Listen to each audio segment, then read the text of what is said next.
The New Atlantis of Lord Bacon. We have to place this type of thinking within some type of historical reference frame. We cannot estimate a work of the 17th century by the concepts of our own time. We must therefore consider it in the background of the conditions which produced it and the pressures which brought it forth into objectivity. In the early years of the 17th century, an extraordinary phenomenon burst upon Europe, and that phenomenon was the Society of the Rosy Cross. This is probably one of the great mysteries of literature, and perhaps one of the great mysteries of history. This society issued a series of proclamations, of which the Fama and Confessio Fraternitatis are the most famous. These manifestos announce a reformation of Europe, a universal reformation, in fact, a major change in the thought and life of mankind. That such works could come into existence meant that already what we call the Reformation had accomplished a large part of its labor. Man's mind was liberated from the tremendous orthodoxy that dominated the medieval world. At the same time, a series of rather brilliant intellectuals were experimenting on the fringe of what we call today Philosophic Humanism. Now, I'm well aware that the modern trends in humanism may be very materialistic, but such was not the original trend in the hands of these men, most of whom were devout and sincere, God-loving human beings. Humanism to them meant the beginning of the recognition of human dignity, that the individual was important. We are told that in the so-called medieval period, the individual simply did not exist. What we understand today by humanitarianism had no real equivalent in those times. Each individual, struggling for his own survival, advanced his destiny regardless of cost to other individuals. The tyranny of success was probably as severe then as it begins to appear that it is to be severe in the immediate future of our own time. Everything was sacrificed to a tremendous pressure for power. When humanism began to break through this barrier, its primary interest was in the dignity of man himself. But this dignity was built upon classical foundations. The humanists derived their primary inspiration from Plato and Aristotle and the great classical thinkers of Southern Europe and North Africa. It had not occurred to these first humanists to break the ties with the past. What rather they hoped to accomplish was to bring about a restoration of the best of the past, to use man's long journey as a way of introducing him into a new way of interpreting the available information and correcting the fallacies of the existing condition. There was no decided or distinct break with the past. There was rather a reinterpretation of past events. We can sense this in all of the utopian writings, for they have this one common theme, namely that regardless of how they sought to create the concept of a better commonwealth, they always traveled to some distant place by one experience or another, being lost at sea or shipwrecked or lost in deserts or whatever the case may be. They always came in the end to a fair place that had existed for a long time. Somewhere in the distant parts of the world was the ideal community.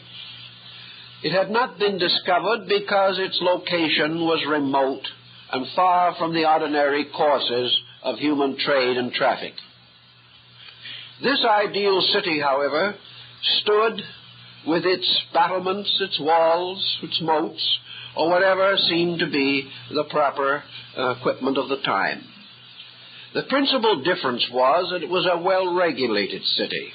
It was Nuremberg or Heidelberg or London or any one of the cities of the time, but reformed, enlightened, the obvious weaknesses and corruptions of society corrected, and a better and more progressive attitude reigned in this mysterious and distant city.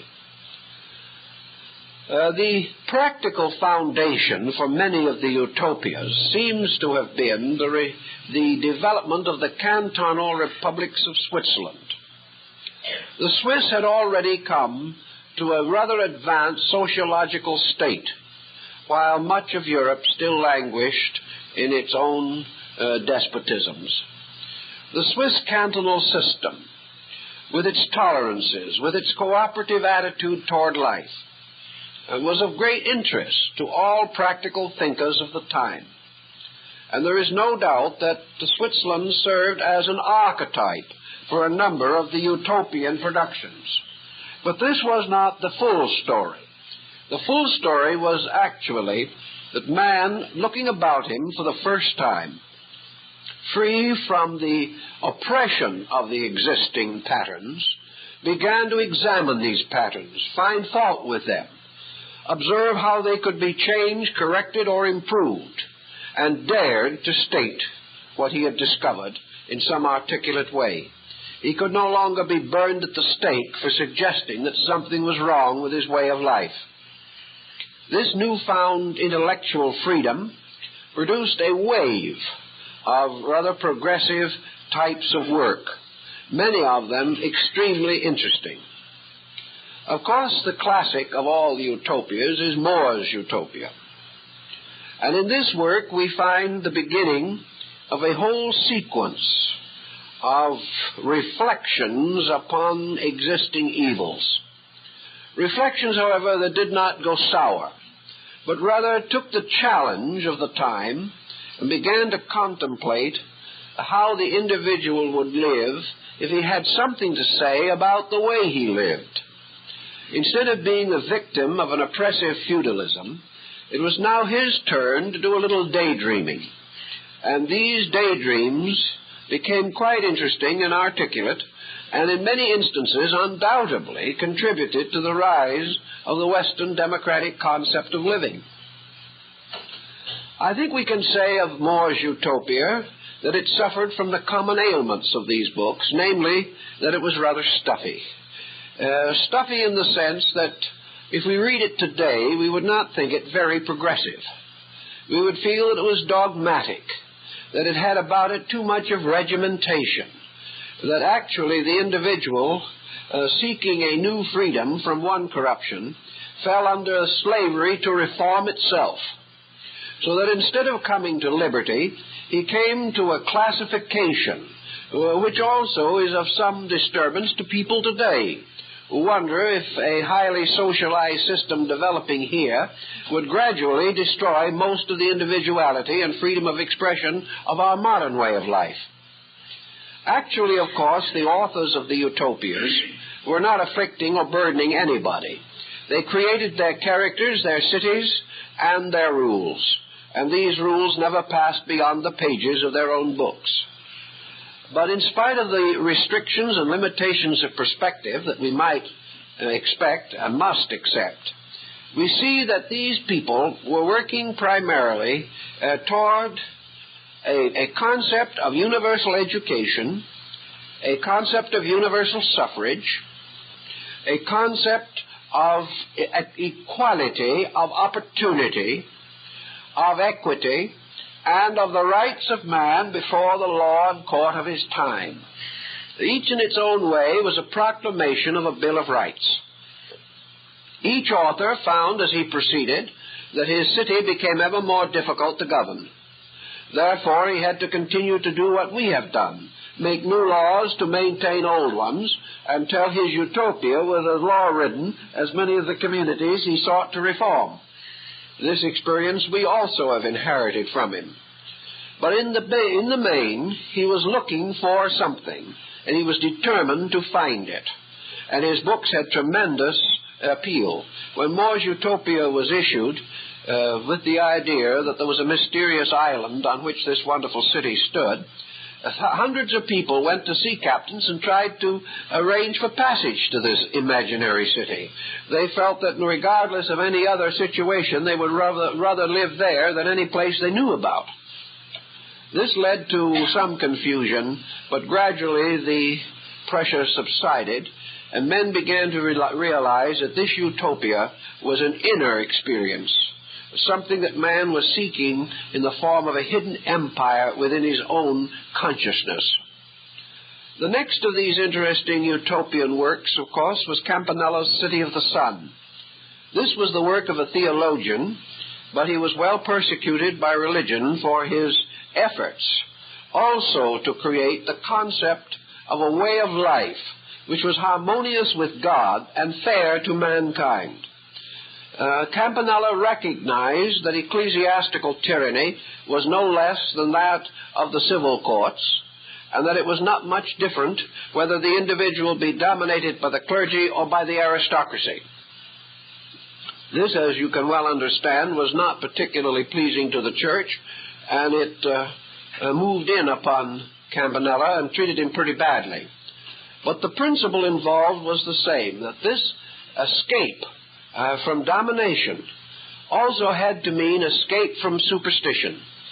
It had to be release from spiritual authority, which in partnership with temporal authority afflicted the common man. So Campanella's City of the Sun was also a rather theological community, rather suggestive in many respects of a well-ordered monastery, but at the same time there was in it this desire of man to find practical ways of creating a solution to war, a solution to hate, a solution to fear.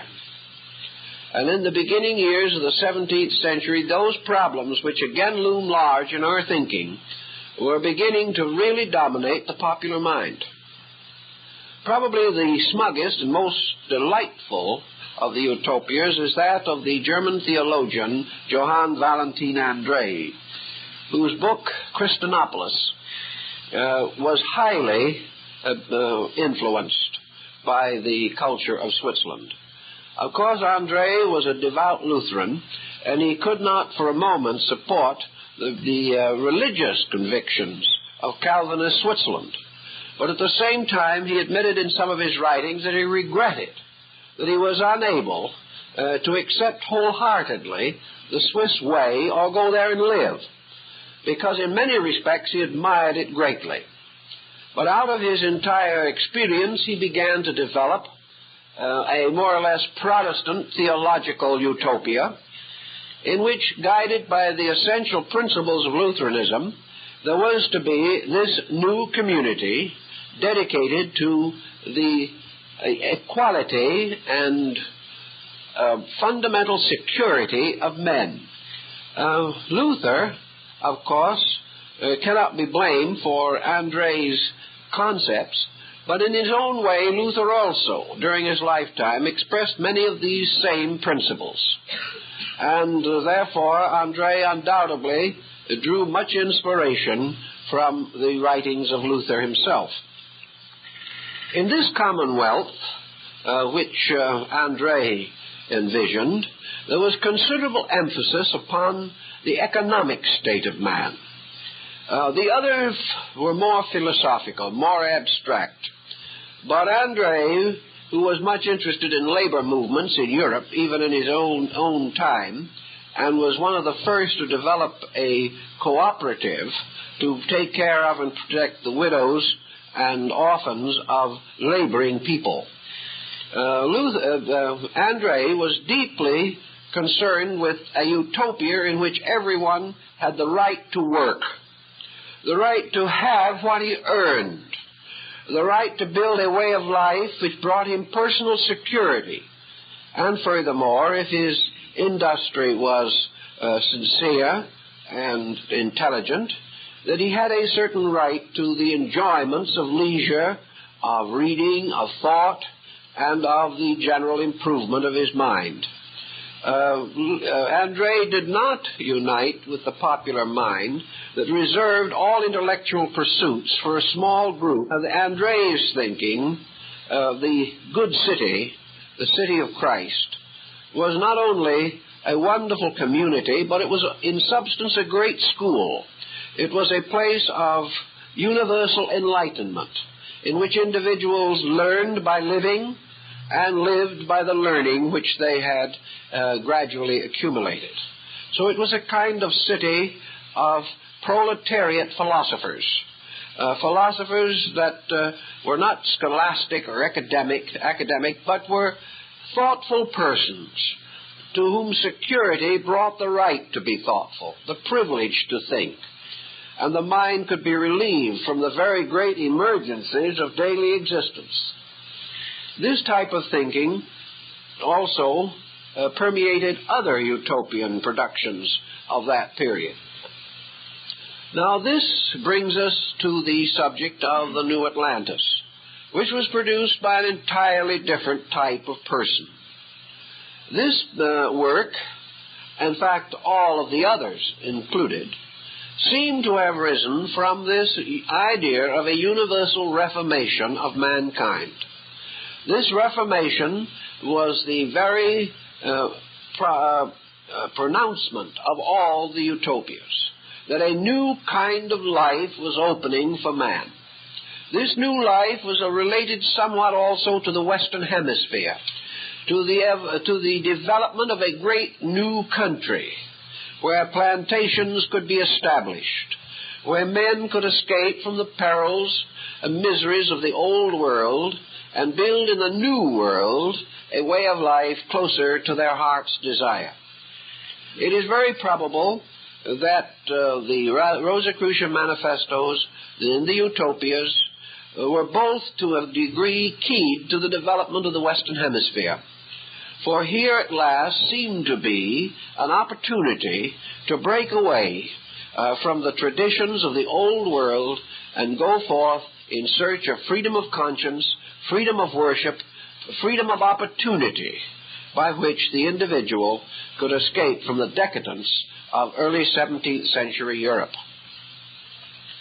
The most interesting of these works to us is Lord Bacon's, because of the tremendous implications that are involved in the book and which surround it.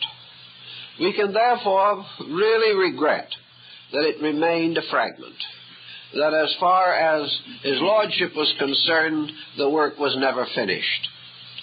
We might note, however, that in 1660, what was considered to be or advanced as the continuation of the New Atlantis was published. It was published under initials only, and the author of the second section or second part has never with certainty been identified. Studying it, however, there seems to be some question as to whether the second part shall be considered a legitimate extension of the original, or whether it was a fabrication of later date by some ambitious person who sought to expand the earlier account. There are two schools of thinking on this, and both sides have considerable armament, but the matter has never been actually settled. We also realize from our own thinking and studying that Lord Bacon was almost certainly deeply and closely involved in the rise of the Rosicrucian society in England. We also have reason to suspect that the society was actually founded in England, although the manifestos would attempt to move it to Germany. In addition, we remember the statements made by Burton in his Anatomy of Melancholy, a very famous nostalgic book of the period, where Burton distinctly identifies Bacon with André, the German theologian who did the Christonopolis. As a footnote to a quotation, Burton writes, Johann Valentin André, Lord Verulam. Well, of course, André was never Lord Verulam, and the relationship to Bacon is inevitable. There is also much proof and many documents to sustain the fact that Bacon and André and Campanella were in communication with each other. And it is quite possible that a good many of these utopian productions arose in a common factory of the minds, inspired by a definite purpose. And that purpose was to support and advance the universal Reformation as expounded in the Fama and Confessio Fraternitatis. In any event, the New Atlantis has been tied in many ways to the Rosicrucian problem. John Hayden, who wrote about 1660 and claimed to have a considerable knowledge of the Rosicrucians, published the New Atlantis as a Rosicrucian fable, changing only a few words and introducing the word Rosy Cross in 2 or 3 places where it is not in Bacon's original text. Now, this has caused a considerable amount of controversy also. In 1660, we must assume that the Lord Bacon's works were rather well known in England. In fact, we know that most of them have passed through several editions, and that the Royal Society, which was based upon Bacon's original concepts, was beginning to take shape and influence English thinking. Therefore, we cannot assume that the English people were unaware of the New Atlantis. And it is more or less foolish to also assume that Hayden could have hoped that his plagiarization would pass undetected.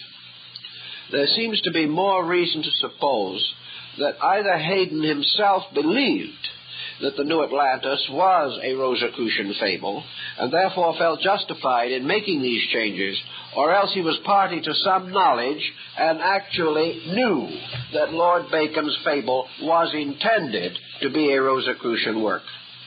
These questions are probably, over the period of centuries, we won't answer, but at least they're worth thinking about as we proceed.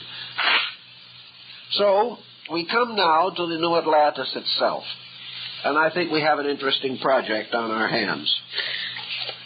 Here is the first edition of the New Atlantis, published in 1627 as the appendix to Lord Bacon's Silva Silvarum, or the Natural History of Winds in 10 Centuries.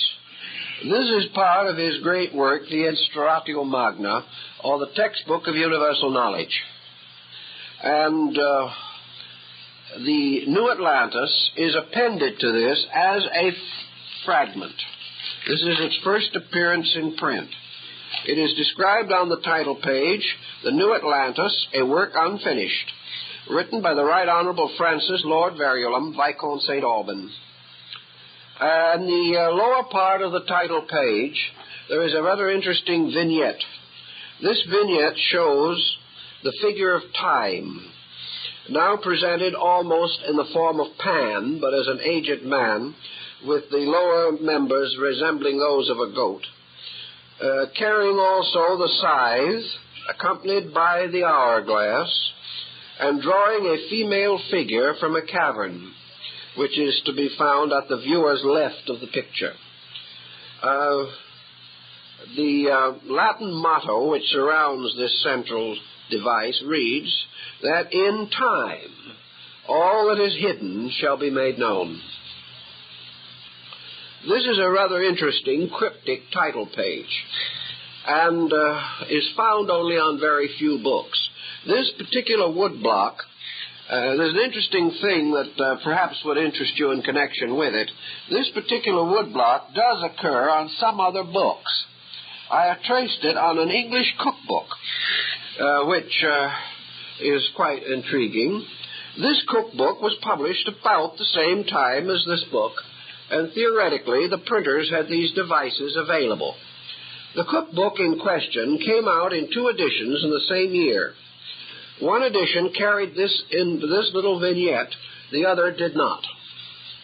They were both published the same year, about in the middle 1630s or thereabout. A copy of the book without the vignette can be bought in the book trade for about $25. The only copy I have seen listed of the edition with the vignette of the same year was priced at £700. The text is the same. No one seems to know why. The answer seems to be, at least, that all through this literature of this period, we have what might be termed landmarks, peculiar markings to identify or signify things of importance. I suspect strongly that if we went through the two editions of the aforementioned cookbook, we would find that they are not printed from the same type, although they were printed in the same year. I think we would also find that the copy that contains the vignette is ciphered, that is, has a code running through it. The other copy does not. A number of persons probably are aware of this, and one by one the available copies of that particular edition have disappeared from public availability. Of course, there's always a chance one would show up somewhere. But the demand for that edition is far greater than the demand for the uncoded edition. Therefore, having seen this type of thing happen again and again, we begin to wonder if there is not some meaning that we should look for where this coding appears, or where this monument is raised upon the title of a book. In this case, I think we are entitled to look for something, and I do think that we don't have to look very far to find it. One interesting point, I think, occurs in the preface to the reader that is signed by Dr. Rosy, who was Lord Bacon's chaplain and secretary.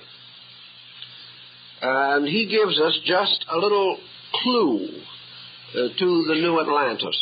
Remember now that apparently the New Atlantis is a fictional work also, dealing with one of these mysterious utopias. This one apparently located somewhere mid-Pacific, halfway between the western coast of America and the coast of Asia. But in any event, Raleigh writes, "This fable my lord devised to the end that he might exhibit therein a model or description of a college, instituted for the interpreting of nature and the producing of great and marvelous works for the benefits of man, under the name of Solomon's House, or the College of the 6 Days' Work. And even so far his lordship hath proceeded as to finish that part. Certainly the model is more vast and high than can possibly be imitated in all things. Notwithstanding, most things therein are within man's power to effect.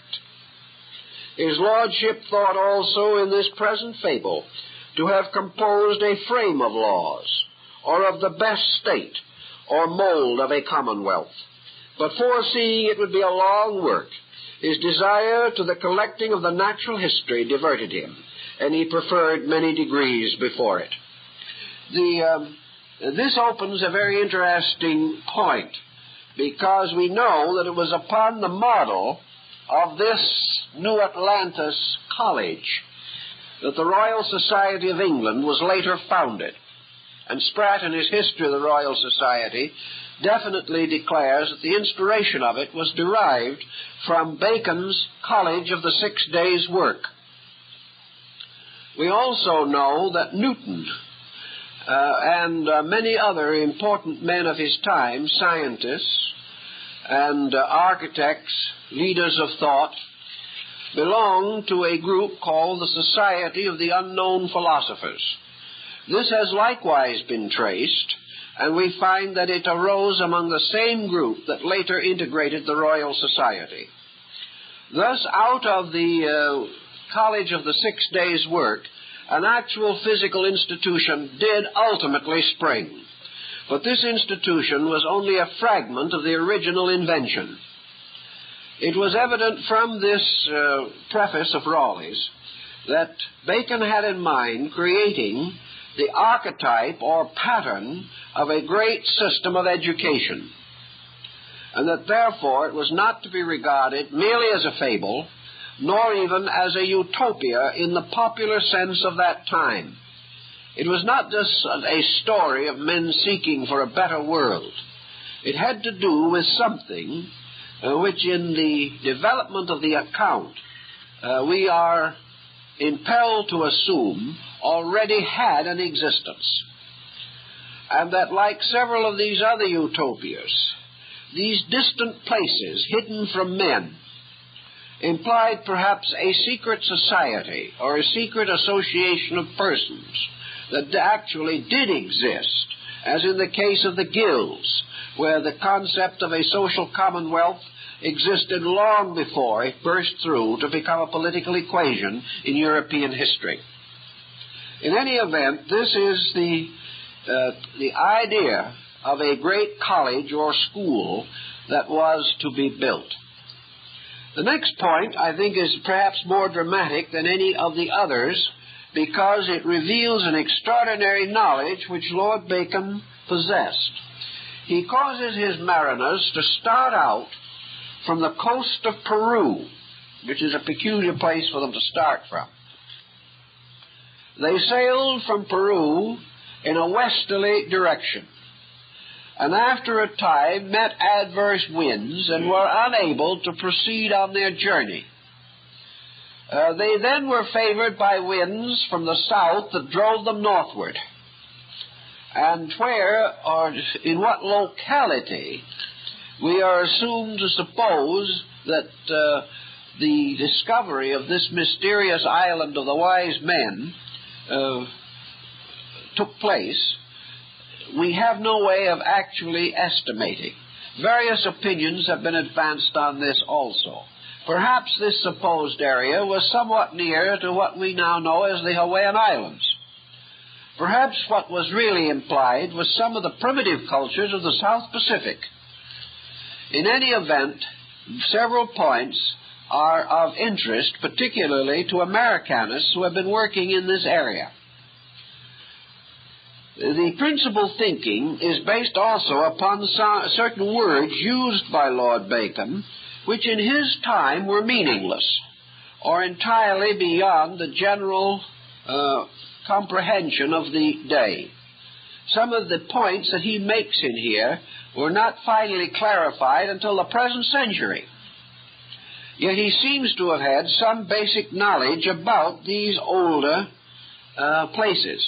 For example, in one place in the New Atlantis, we have this sentence: "Yet so much is true, that the said country of Atlantis, as well as that of Peru, then called Coya, as that of Mexico, then named Tarambo, were mighty or proud kingdoms in arms, shipping, and riches."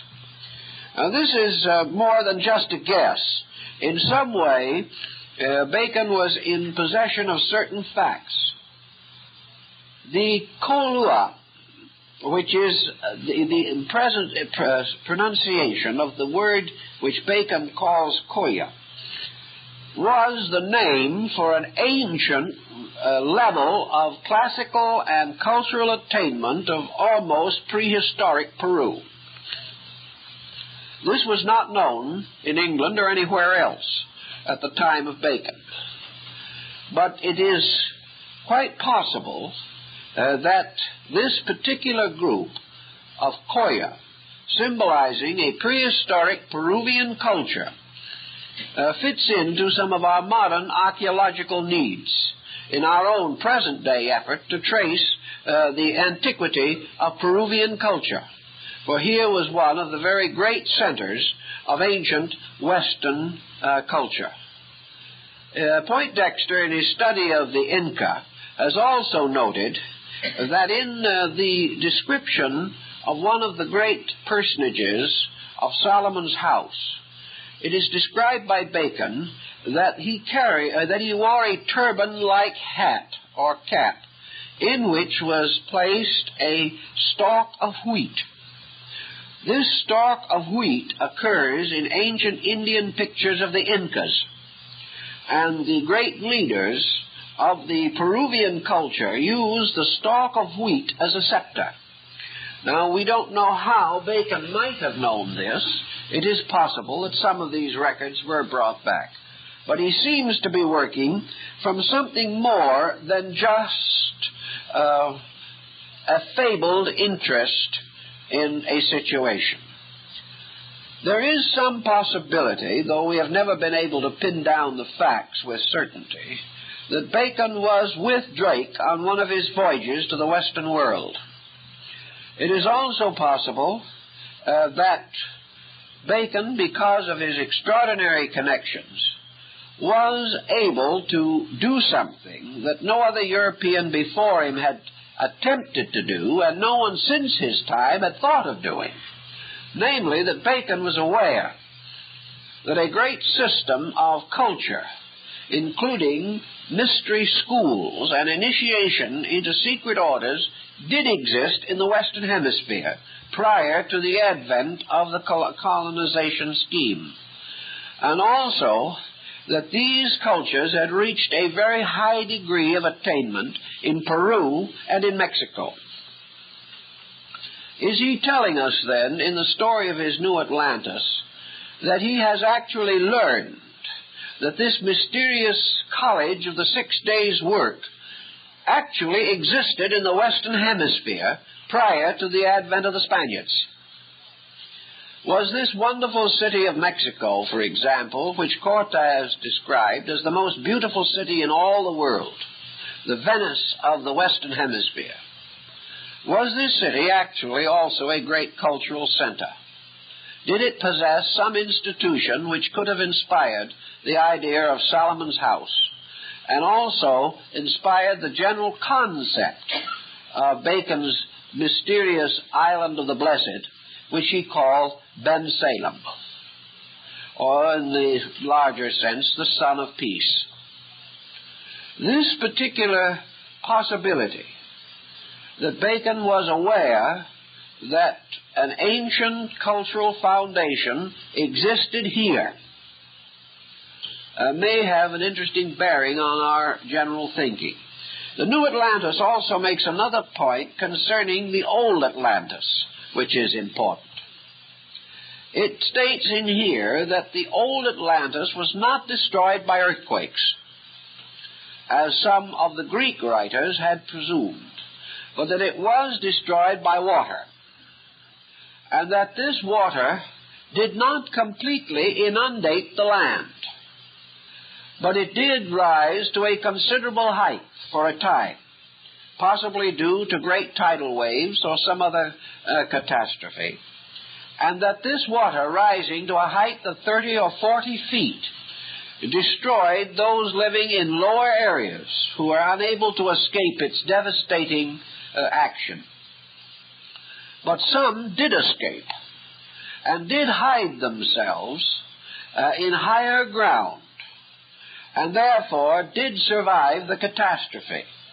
Bacon takes the attitude that this also occurred while the Atlanteans had sent a great fleet against the Athenian states, and that this fleet probably either destroyed during the journey or ultimately unable to return, made no effort to restore the ancient land, but were either exterminated elsewhere or absorbed into the cultures of other people. But at about the same time, Tarambo, the then ancient city of Mexico, also then led an expedition against the island of Ben Salem and threatened to exterminate the wonderful city where stood the College of the 6 Days' Work.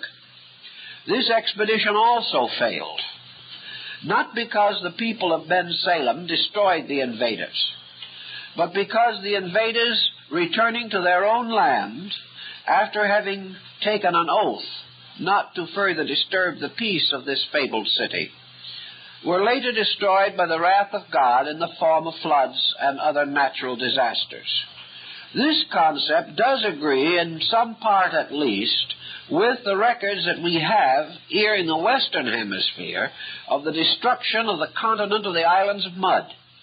For in the Aztec and Maya chronicles of the destruction of the ancient land, the same idea as Bacon himself gives us is developed, namely that these mudlands sank or were brought so low that they could no longer sustain habitation, that these low areas were turned into great bogs of mud, and that in this disaster numerous persons perished, but that others were saved and did escape to other areas where they built a new world. Bacon seems to imply that what we call the American Indians are survivors of this deluge, and that is the reason why the country was so sparsely populated, because these peoples were only remnants of an older people that had perished a long time ago. And Bacon also suggests something that the modern anthropologist is very suspicious of, namely that the so-called North American Indian culture on this hemisphere was probably not much more than 1,000 years older than the advent of the Spaniards and other colonists. All this fits together. You can make something of it or not as you please, but it fits together to show that the author was working with a much more serious intent than might generally be supposed. It is in this work also that Bacon uses the significant line, "the new Atlantis, which is America." And therefore he uses the whole concept in his writing to suggest that the American continent received the survivors of the ancient Atlantean deluge, that part of this continent itself was involved in that destruction, and that gradually a process of the extending and expanding of a new culture here was underway when the colonists arrived. And we have a number of works that seem to sustain this thinking, because at least one Americanist has taken the attitude that if the colonists had been another 100 years getting here, they could never have taken the continent. There was a tremendous rising of culture in all three divisions of America, North, Central, and South. And this culture, had it grown somewhat stronger, would have reached empire and dominion in its own right. Therefore, perhaps it was a rising culture, restoring itself from an older and previous destruction. It has always been among esotericists a habit to refer to the American Indian as an Atlantean, and this would actually support Bacon's position, although our thinking was unknown in his day. With all this, however, I think we have to be very careful that we do not become too much involved in the geological implications of the story, unless we want to stay there for a while and work with it, because certainly there is possibility in this direction. But there is also possibility that Bacon used his Atlantis fable almost precisely as Plato had before him. Plato, of course, in his preparation of the Atlantis account, also ends in the middle of a sentence. His concept of the Atlantis is also a work unfinished, just as Lord Bacon's was. And there may be intent or reason for this. It may be, in truth, that the stories both deal with an unfinished product that only time can finish, as only time can place the capstone on the mysterious pyramid on the United States seal. In any event, there are several possibilities in the Atlantic fable. The one thing that we know is that psychologically, the past, or that which has gone before in the life of an individual or in the collective folk consciousness of a people, is gradually submerged by present events. Therefore, psychologically, the vast tradition of a people retires from a conscious objectivity to a subconscious subjectivity. Little by little, we build over the surface of the past until this past seems to retire into an obscurity and darkness. Yet periodically and under certain pressureful circumstances, this past bursts through out of its own subjective darkness and has a distinct and definite bearing upon our present way of life. Some have held that Plato, under the fable of the Lost Atlantis, described the fall of man, or the fall or destruction of the Golden Age, which preceded the present experience of mankind. He could only mean by this the fall of man from a state of spiritual luminance into a state of material obscuration.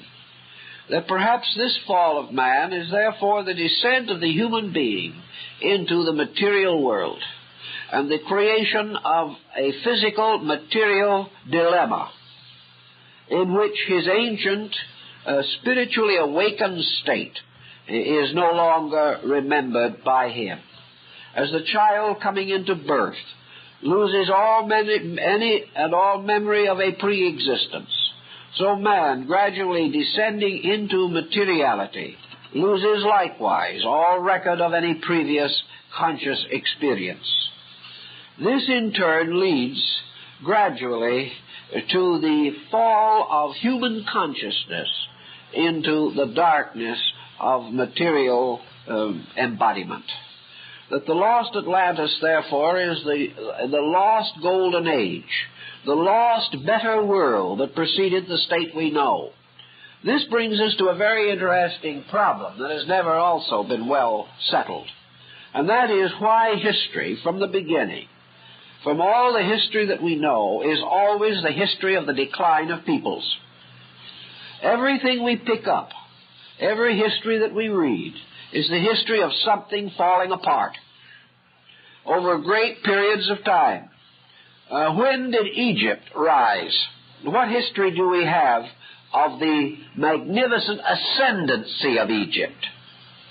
The first time Egypt comes to us, we find it already strewn with monuments to the heroic dead. Little by little, as Egypt's history unfolds, Egypt falls apart until finally it disappears as a powerful nation. What do we know of the history of the rise of China? What do we know of the great classical Chinese civilization that must have long preceded Confucius and Lao Tzu? Nothing. We only pick up China misgoverned and badly managed, exploited and corrupted, and gradually falling apart under a succession of selfish or inadequate rulers. One dynasty after another, and in their arts the same. Where is the great art of China? The great art of China is prehistoric. The great art of China belongs to the dynasty of the Shan, and we have very little of it. This was the great classic period of somewhere between 400 or 500 and 12 or 1400 BC. Then we come down a little later, and we have pretty good art in the Han Dynasty. Then we get some fairly good things, but not quite so good, in the dynasty of the Wei. These dynasties early in the Christian centuries. Then comes a fine diffusion of art, but not quite so good, in the Tang Dynasty. The Tang Dynasty moves inevitably into the Sung, and things are getting worse artistically every minute. Finally, it collapses into the Ming Dynasty when art falls apart. So that today, art of 100 years ago in China is for the most part totally uninspired. And art of 3,000 years ago is the highest in China. Why? Why do these things always fall apart? If we go to Greece, we have no knowledge of the true culture of Greece except a few fragments. These fragments we know so little about that it was perfectly possible to fabricate a whole group of Etruscan antiquities and deceive the best curators in the museums of the world. That these ancient fabrications, based upon fragments, were far better than anything produced in the classical period. Babylonian culture went to sleep almost before history began, as far as we are concerned. And we know that when the Spaniards reached the coast of Central America, the Indians living there had already forgotten the builders of the great monument cities that dot that area. All these things belong to some other time that was sometime good, but little by little fell apart. What is the history of Europe but the history of a great continent falling apart, ethically, culturally, morally, and spiritually? Until today, we are truly at a very low ebb in all European consideration. If we want to look for anything that is interesting or important in Europe, we must go back to the Druids, to Stonehenge, to the monuments of Karnak in Brittany. We have to go back to the ancient Nordic mysteries, the Scythian invasions, the Phoenician merchants. There was where Europe was. It is true that culturally Europe was greater 500 years ago in some respects than it is today. But it was not too much even then. The great history of Europe is unknown. Back in the very dawn of things, there must have been and was great universities like Bibractus, where the Druid colleges were, and where men were measuring accurately the motions of the stars, while most of what we call Europe was still in a hopelessly primitive state. Where were the beginnings of these things? Where were the great rises of empires? Where were the magnificent foundations of culture? Who taught the Egyptians their great philosophies? We don't know. Where did Orpheus come from? We don't know. Where did the great rites of Babylonia come from? We can only guess. What came before India? What before Persia? No one knows. Yet practically every institution that we know is born fully developed and matured, like Athena from the head of Zeus. These things do not quite fit together and make sense, but we are faced with them. And the psychological possibility seems to be that there was, at the beginning of things, some kind of a tremendous dynamic. That this dynamic gradually, over a vast period of time, sank and is now utterly immersed under the surface of the dissonant cultural fragments that we today call civilization. There are even traces of a world language now forgotten. There are evidences of world art. There is a great deal of proof of world navigation thousands of years ago. What was it all about? How did it happen? When did it happen? And why was all of this slowly and inevitably broken down? Until while we have a certain scientific achievement today, we have built our modern civilization not upon a magnificent monument, but upon a classic ruin. This is perhaps in some way related to the psychology of Atlantis. The psychology that somewhere there was the positive side of this thing we call culture. Whether we wish to assume that Atlantis was a place, or that we wish to assume that Atlantis was a state of consciousness, perhaps the thing we are seeking for, this rise of life, was never a physical thing at all. Perhaps this rise of life took place within man himself. Perhaps civilization rose in man and fell in the world which man fashioned. Perhaps the human being himself was the great reservoir of culture. It may well be, therefore, that this mysterious older time was a time in which man's consciousness was more free from the obsessions which now afflict it, and that man, growing, unfolding in the light of truth, achieved a great level of reason, and then reason prompting him to a series of material achievements. Gradually, this reason was buried or drowned in the objective civilization which man attempted to build. man shifted from the idea of evolution as unfoldment to the idea of evolution as amassment. And in this, his whole pattern of existence began to fall apart. So it's possible that this rise of empires was hidden inside or within the conscious unfoldment of collective humanity, even as the fall of empires is manifested outwardly in the institutions which man has fashioned. Certainly at some time we got off on the wrong foot, and we have never been able to get back. But prior to that, perhaps we were on the right foot. And perhaps in this case, our great problem was that we were building great persons, unfolding great principles within ourselves by natural means. And somewhere along the line, this unfolding intelligence took the bit in its teeth and turned upon its own source, attempting to apply itself to the conquest of other things rather than to the continual unfoldment of its own nature. Such a psychological situation, did it arise in a person, would result in the same composite confusion that we seem to find traced in the civilization of our world. In any event, it's something that perhaps we will find of interest if we consider it. We know that Lord Bacon was primarily an educator. We know that he attempted a complete restoration of the learning of the world. And we also know that in his entire concept, he was moved by highly humanitarian motives.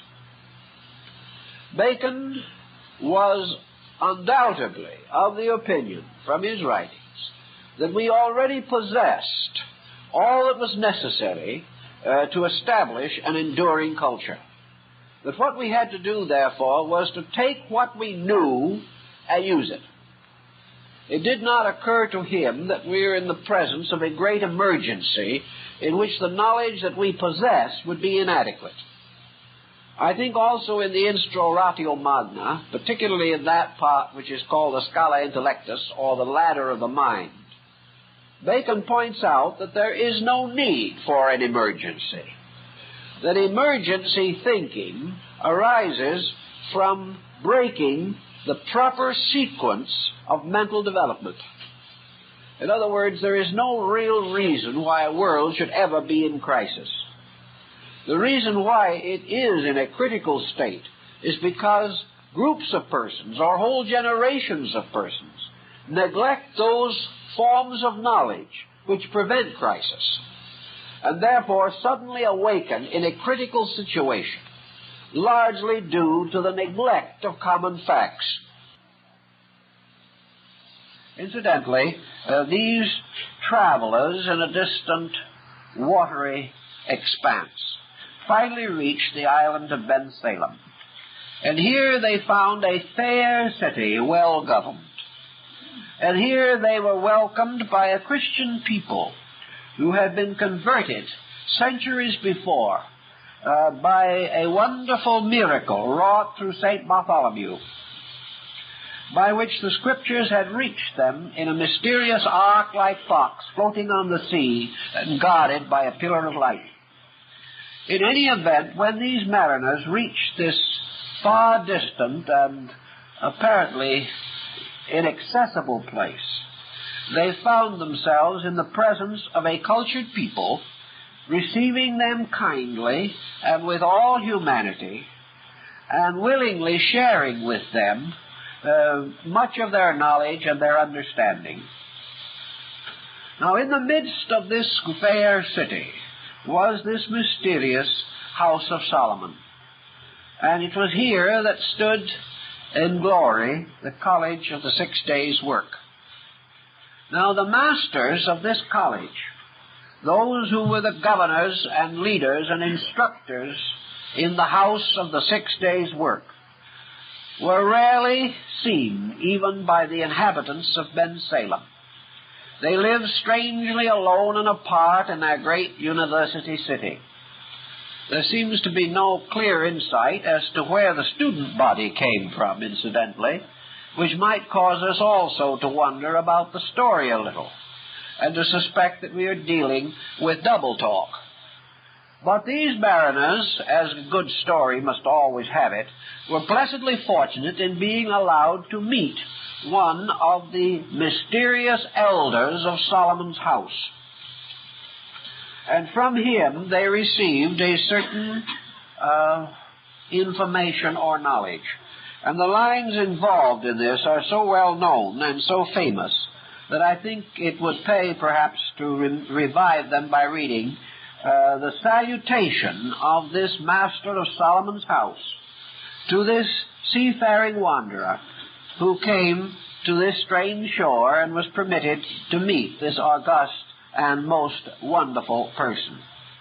And this wise man, seated enthroned, surrounded by his attendants, thus addressed the sailor who had come in search of security to the land of Ben-Salem.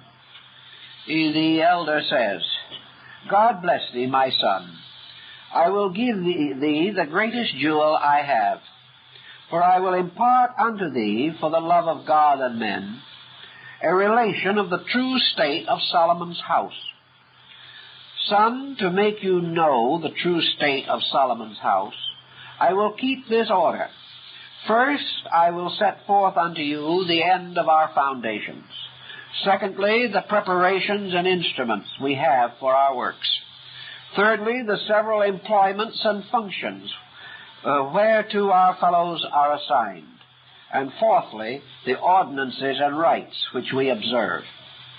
Then there is a break, an open space, and this 4-line paragraph set apart from the rest of the text. "The end of our foundation is the knowledge of causes, the secret motions of things, and the enlarging of the bounds of human empire to the effecting of all things possible." This is, in substance, the code or credo of the College of the 6 Days' Work. That the end of all of our foundation is the knowledge of causes. Now, this is really one of Lord Bacon's most profound scientific statements, and this in itself entitles this work, as Dr. Rosy points out, to be included in a scientific text. In the school of the 6 Days' Work, the first and most important consideration is that men shall know the causes of things and the secret motions of things. This knowledge of causes brings us head-on into the great problem of modern education. For Lord Bacon has frequently observed in his writings that primary things must first be considered before secondary matters may be safely indulged. And the primary cause of all things must answer the primordial question, why? Why is the essential question, and it can be applied in various ways to practically all of the concerns of life. One of the primary questions for man must always be, why am I here? Then questions about the nature of existence. Why is existence? The nature of the problem of first cause. The eternal why at the root of life. Now, in our tremendous concern with modern knowledge, as one scientist wrote not too long ago in one of his books, we have come head-on into the impossibility of the question why. We do not know why we are here. We do not know why anything is. We can't answer the question, why is there a cat? We don't know. Why are there trees? Why are there rocks? Why are there planets? We do not know any of the primary questions of existence. The knowledge of causes, therefore, must be the knowledge of the primary reason for things, the primary reason for our own living, the primary reason for the fact that we can think, that we can feel, that we have sensory perceptions. Why can I see? Why can I hear? Now, these questions, unfortunately and tragically enough, are the questions most commonly asked by a 7-year-old. Sometimes a 6-year-old if they are precocious. But by the time they are 12 years old, these children are taught not to ask these questions, because nobody has any good answers. And it is much easier to say the question is irrelevant, immaterial, and inconsequential than it is to answer the question.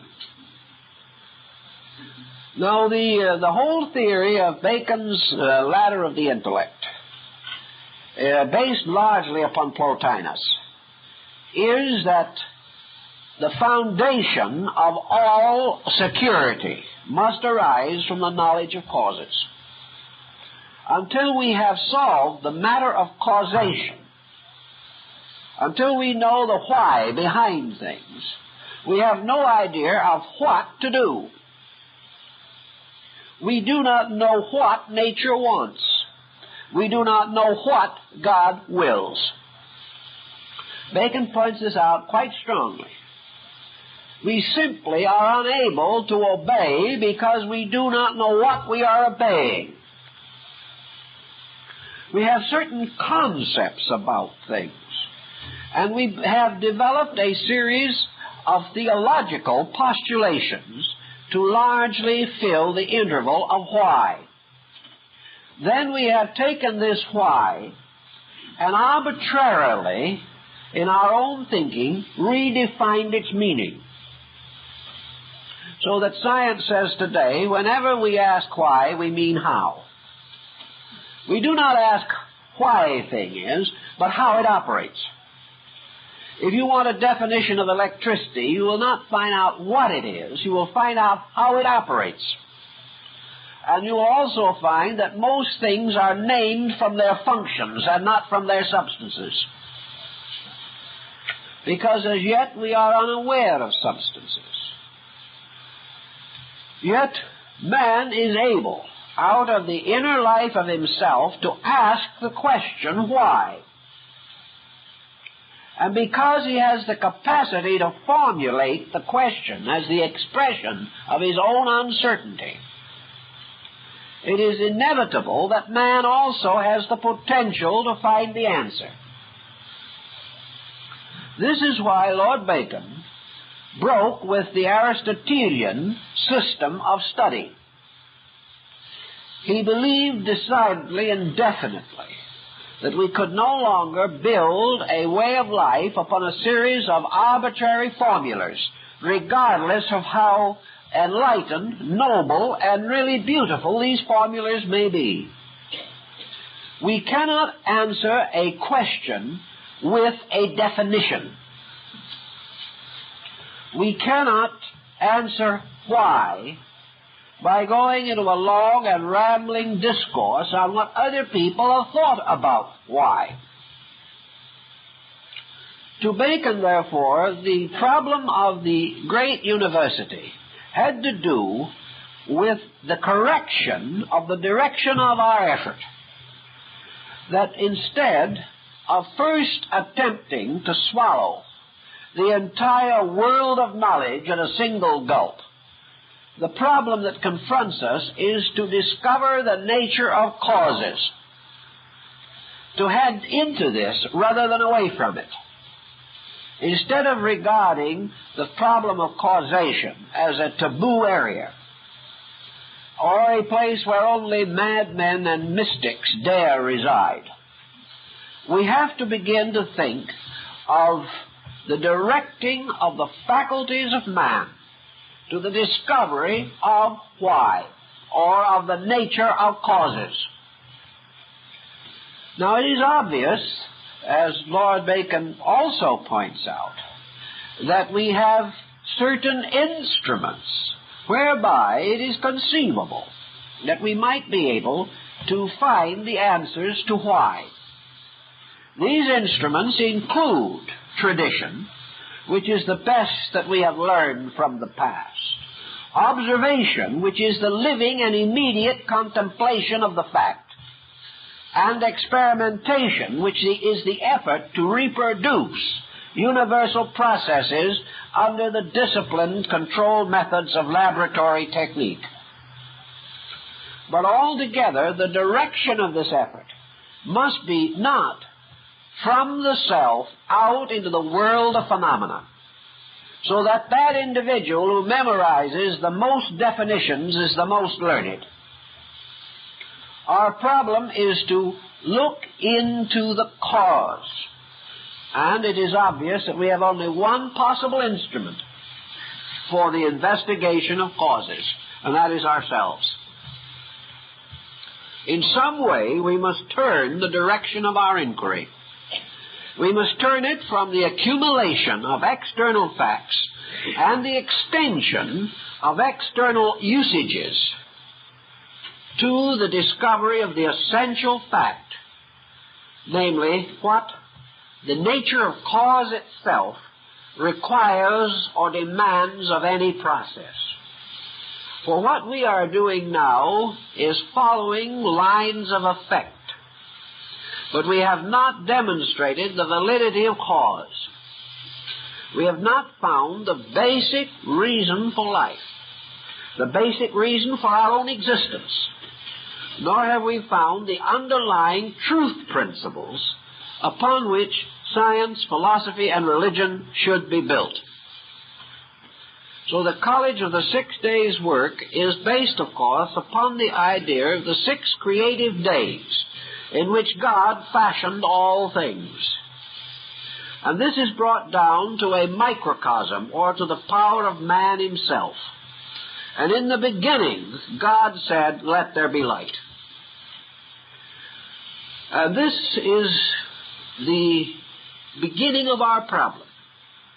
And also in the very early part, God divided the heavens from the earth.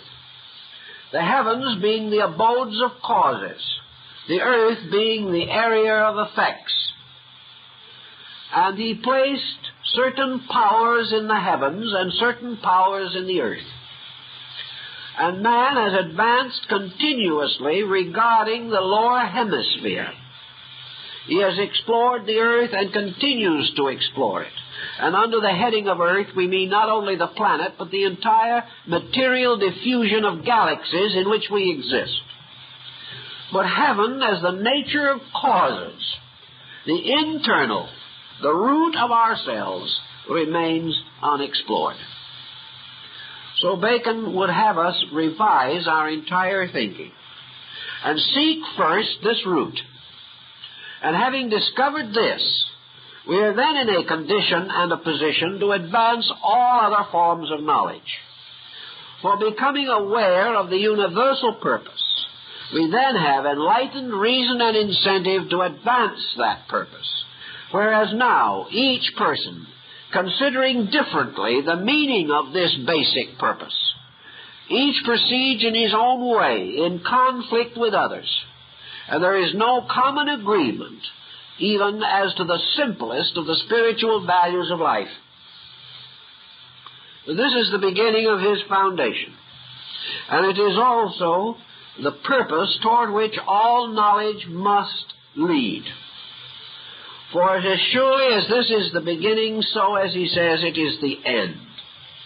For the end of all knowledge is not the increase of empire, but finally is the full knowledge of the causes of those things which we have previously examined. So that in any direction that we turn, cause becomes the great consideration. We must discover the nature of the basic principle in which we exist, and which exists in and through us. For until we have discovered this basic principle, we cannot advance any other form of knowledge adequately. Now, from this point on, Lord Bacon then goes into a detailed description of the scientific achievements of the island of Ben Salem. And for his time, I think his findings are most extraordinary. For he declares that in this great college, we have to face an entire system of life based upon continual research into the natures of things, to discover their reasons and their purposes, and also how these reasons and these purposes can be directed to the security and improvement of man, so that in the end man shall attain all good things that are possible to man. And Lord Bacon goes into a very detailed description of situations that are quite within our present thinking, but certainly did not belong to his day, especially when we consider that he is applying them to the Western Hemisphere. He tells us, for example, that there are in this great house of the 7 days' work, the house of Solomon, the wise king, schools or divisions set up for the study of all special and difficult subjects, that there are tunnels that have been dug into the earth so that man can understand the nature of things beneath him and behind him and below him in all of the walks of nature and of life. And there are towers raised to the sky for the contemplation of the stars and the measuring of winds and currents in the air. There are all kinds of laboratories for experimenting with medicines, with dyes, with all kinds of contrivances and machines. There are houses of inventions, where the most skillful of men labor to perfect all manner of device by which the common good shall be advanced. All these things are parts of the natural and proper labor of Solomon's house. And in the mysterious appendix work, which I mentioned as being published about 1660, there is long ahead of any development that we know of bearing upon it, a discovery or description of a method of transmitting messages by telegraphy. How it is possible through sending impulses through the air which can be read at a distance. Messages can be communicated because these impulses are of different lengths. So we have all kinds of strange knowledge implied in these things. And it was the advancement of this phase of the problem that undoubtedly inspired the foundation of the Royal Society. But we cannot stop here, because Lord Bacon then proceeds to explain how this country, though isolated, so that other men cannot find it, and this great school, hidden by nature in the most distant parts of the sea, although others are not aware of its existence, this school has sent, under various pseudonyms, or in secret, or incognito, its scholars and its students to every part of the world. And there are 12 who travel everywhere about the earth, gathering all the knowledge of men and bringing it back. And there are also others who, perfecting knowledge within the mysteries and confines of Solomon's house, do in secret go back and diffuse that knowledge in other lands without revealing where it comes from. So that this house of wisdom is a kind of secret house raised in the world, to which persons can go under certain conditions, but only under certain conditions. Now, in most of the utopias, these conditions are approximately the same. The individual must be shipwrecked, or he must be totally lost, or he must be on the verge of terrible disaster, when there is no longer any hope of his being saved, as in the case of these sailing people, who, having no longer any provision, were on the verge of death when they found this safe harbor. I think the implication of this is rather obvious, that Solomon's house, or the mystery of true knowledge, is not to be found except in extremity, in some terrible emergency in which the human being, despairing of survival, is in this very despair brought into contact with the elements of his own preservation. The general theme behind all the utopias is that men will not turn to this kind of essential knowledge until they despair of survival by any other means. That by nature the individual is self-centered and self-purposed, that he will continue in his present courses as long as he can endure them.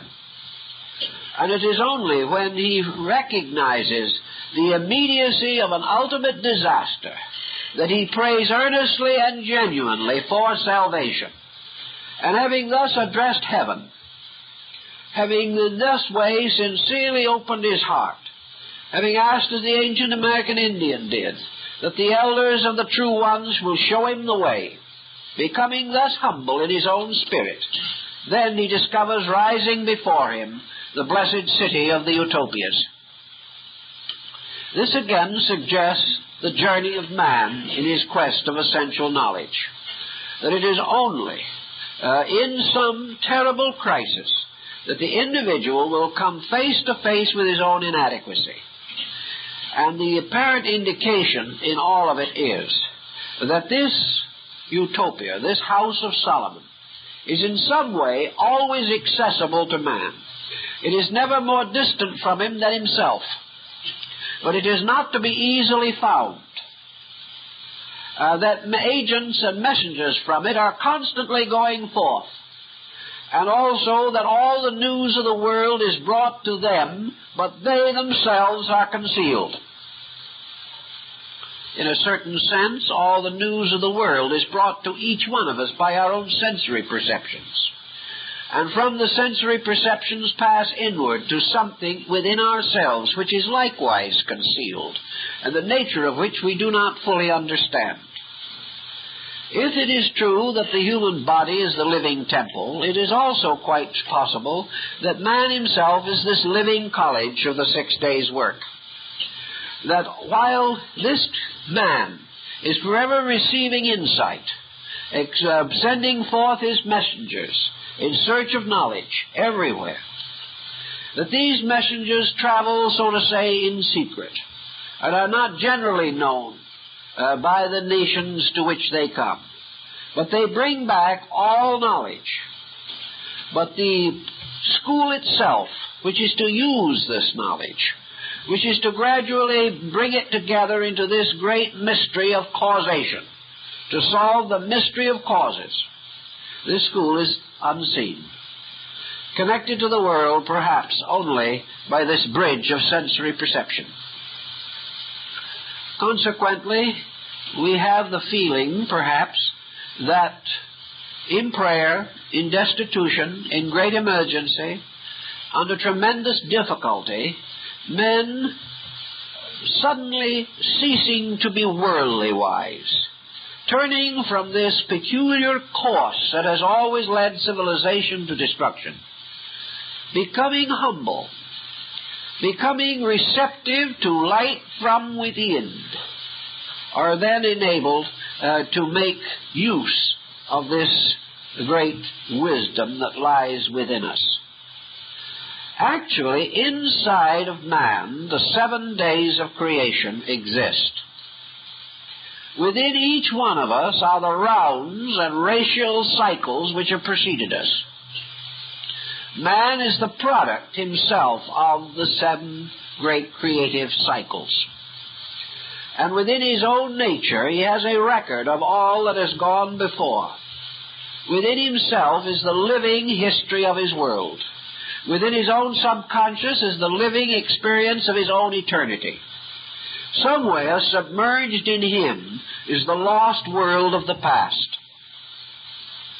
We try desperately to restore civilization from rocks and ruins.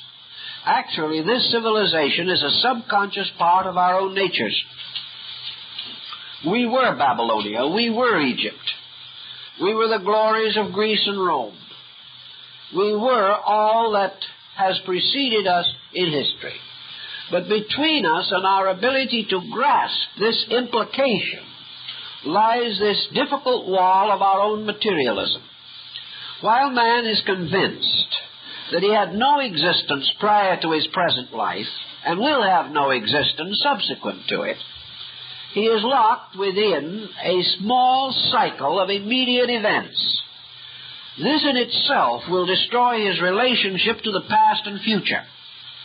It makes it impossible for him to justify the one thing that is necessary, and that is the exploration of his own psychic potential. If man can dig far enough and deeply enough into himself, he will stand face to face with the total living universe. He will stand in the presence of all of the dynamic factors that make up existence. He will be again reliving all knowledge that he needs to know in order to possess the answer to the eternal why. Otherwise, as Bacon points out, he must be content with fair picture galleries. He must be content merely to look upon the shadows of things, drawings and sculpturings. He must see fair statues of ancient persons, honored for their various achievements. He must look upon all things from a strange historical perspective. But these picture galleries, whether they be carved in archaeological rock or what they may be, are not the living facts. They are the bones of things dead. They died because of the circumstances within themselves which caused death. But they also lived at one time because of the vital realities in them which promoted life. In order to solve the mystery of life, we must work with life and not with death. In order to solve the substance of things, we cannot become wholly and totally absorbed in shadows. It is interesting to restore the hanging gardens of Babylonia, but we can restore them and die today. The problem is, what was the living force behind Babylonia? What did we learn there? In what way did Babylonia become a part, a step, in the unfoldment of a great stream of life, moving forever in space? This is the secret motion of things, referred to by Bacon.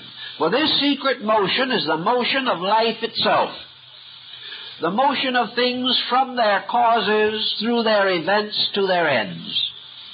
The secret motion of things in man is the motion of his own life principle, from an eternity of remote past to an eternity of incredible future. Man himself is the guardian and custodian of the living motion of things.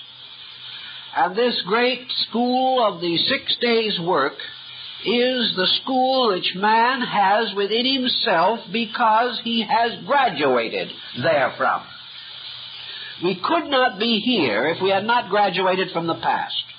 Maybe we graduated without honors, and it sometimes looks as though we barely made it. But in the same time, we have been there, we have done it.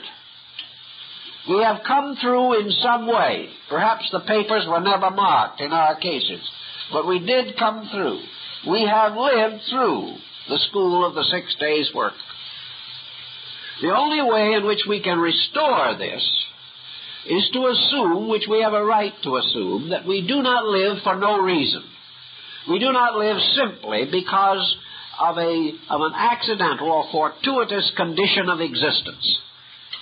We have experienced what we have experienced because we needed it. And yet, in some mysterious way, everything that we have learned has been blocked out. Now, the reason why it was blocked out seems to be that it was because we would be unable to carry the full weight of this previous knowledge and at the same time have integration to go forward. It is perhaps true that for the average person, the weight of the past would be too heavy a burden upon his consciousness, that he could not survive. Yet in nature, it is not necessary that this entire itemized statement be forwarded. It is not necessary that we be confronted with each separate episode of perhaps a long and delinquent career. What is important to us is that out of the totals that are brought forward, out of the balance sheet of things, we shall come into some definite, basic comprehension of value, of reason, of purpose. That we shall sense our relationship to a living world rather than to an academic formula. Some way education must pick this up. Education must sometime make possible that the student shall understand through the conscious experience of bringing the faculties and powers which he has already created into focus and to use them to estimate the next thing that he must do. Until we get some of these principles more or less clarified in our thinking, we are going to live and die haphazardly without fully utilizing the energies and powers which we possess. It is hoped in Bacon's thinking, and certainly in his concept of the Royal Society, this is clearly brought out, that gradually all knowledge, particularly among Western nations, will be brought closer and closer into harmony with one grand, universal, idealistic concept. That it will no longer be necessary for man to dichotomize between religious knowledge and material knowledge. That man shall recognize one world, one universe in which he exists. That this universe is a continuous interplay of spiritual and material factors. That one is not essentially superior to the other. But that in this integration, the purpose of it all, the reason behind it all, is that man himself shall come to know all that it is necessary and possible for him to know. And to achieve this, he has got to change the foundations of his knowing. And one thing is very obvious, and we sense that today. In the 70 or 80 years in which we live here, there will be and are being made magnificent discoveries. Our own ways of life are such that most of these discoveries will elude us. We will never understand them while we are here. We will depart from this world in due course, and discovery will go on. We have very little understanding of the discoveries that have been made in the past.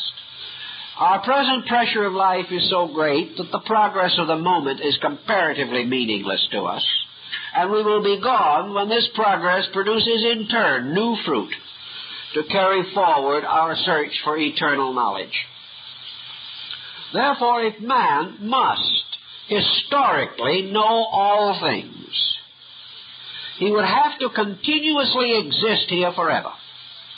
If he is historically to know even what happens in the course of his lifetime, he must have energies, powers, freedoms, abilities, privileges which the majority of human beings do not possess. Therefore, even if we are alive in an important generation, only a small percentage of people will ever be able to truly benefit by this importance. The entire situation is such that our present way of approaching knowledge must end in futility, because it must end always in the passing away of an ignorant generation. Even if we have learned everything possible, in terms of the next generation, we would still be ignorant. Even as the past, great as it was, would be considered ignorant today in terms of many things that we know. So man never catches up with knowledge. Man never has been able to experience that kind of apperception which cuts through time and makes it possible for man to become immediately aware of the total value of existence. There has to be some way in which man can break through to reality. There has to be some way in which the individual can come into possession of that which he consciously, subconsciously, or unconsciously knows. The mystic has tried to solve this. He has solved it on the basis that he exists in a universe of eternal now, in which everything that ever has been, is, or will be, is in a state of suspended immediacy, and that by the proper extension or expansion of his own consciousness, he can attune himself to immediacy and to the experience that it contains. I think this is probably the mysterious school of the Holy Spirit, which was part of the Rosicrucian literature. And in this school it is said that every living thing is an ABCdarian, or taking his ABC lessons. We are all ABC students in the college of the Holy Spirit. This sort of implies, as Bacon does, that this whole universe is a very wonderful school, that this is the great university, that life itself, nature, the heavens, the earth, the seas, everything that exists is part of one tremendous educational pattern. Man's need is to become capable of adjusting his own consciousness to this pattern without falling into the net of minutiae, which causes him to be so fatally fascinated with some small detail that he loses sense of the entire magnitude of the project. This is why Bacon's emphasis is upon causes and the secret motions of things. Because our true knowledge is not to be gained in this endless questing of minutiae, but in our sudden awareness of the essential purpose of the whole thing. It is certainly obvious that man, even had he the memory of a prodigious giant, had he the memory of God, would be taxed by the innumerable things that exist to be remembered. And in this generation, the amount of knowledge to be remembered is being doubled every 10 or 15 years. No faculty of man can contain all of this information. But this information is not essential knowledge, because this information does not solve or complete the nature of man. The essential knowledge is that man shall become a completely enlightened creature, that man himself shall become self-sustaining in space, that he shall have conscious association with the larger universe around him, shall recognize his citizenship in space, and shall no longer be a lonely traveler shipwrecked on a desert island, that he shall no longer be this lost wanderer hunting for a utopia. For the whole world is in itself his college, his school. But in order to understand this and make it a vital fact, man must learn how to study. He must learn what to study. He must recognize the difference between eternal truth and those facts which are interesting but not solutional. We have gone off again on the deep end of non-solutional fact. We can have all these facts and die miserably. We can continue to build these facts, pyramiding them upon one another, and still have another war with the most devastating consequences. These facts belong to certain luxuries of our thinking. They are perhaps ornamentations of our specializations, or even they may be avocations of our leisure hours. But the discovery of how to get to the moon is nothing more or less than an avocation of leisure hours. When we get all important things done, we can enjoy this if we wish to. If we ever get everything else important done, we probably would no longer wish to do this. But in any event, the development of great armaments, the expansion of great skills, these things are of the leisure of man, for they still do not prevent or remedy any of the principal emergencies of life. The great solution lies in the need of the direct thing, and the only answer to this need is that all attention should be devoted to the exploration of man's internal resources, so that from a full knowledge of man's own inner structure, we shall be able to build within him a foundation upon which his character can stand and upon which all other labors can be accomplished. And the implication in the New Atlantis is that we will find in man, under the spiritual dominion of consciousness itself, this great assembly of the learned, that the master of Solomon's house is consciousness itself, and that if we are able to find this consciousness, if we are able to find this core, we shall then come to essential knowledge. And having achieved this, and having protected our destinies and the destinies of our kinds from any emergency or catastrophe, we may then have our amusements. We may have our idols, be they of the marketplace or of the cave. We can explore any subject we wish, because we have already established ourselves on a firm foundation.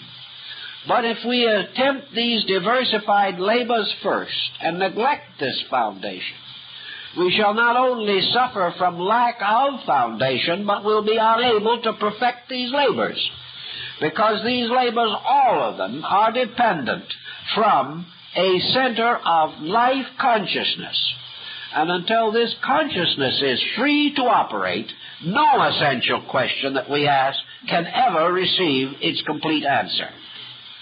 All answers come from within, from the same place that the question comes from.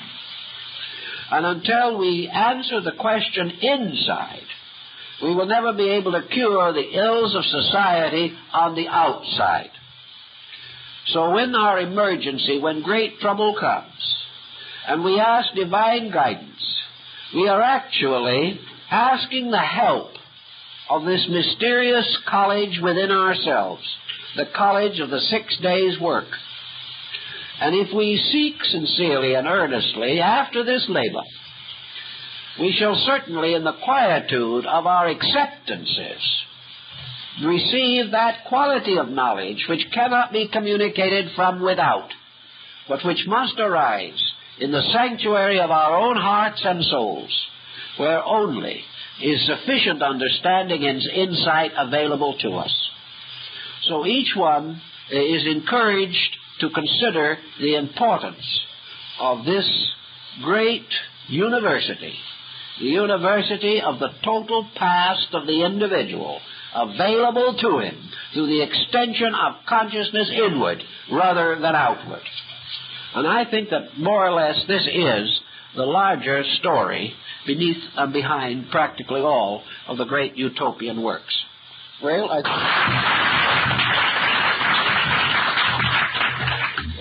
don't forget the big time Sunday.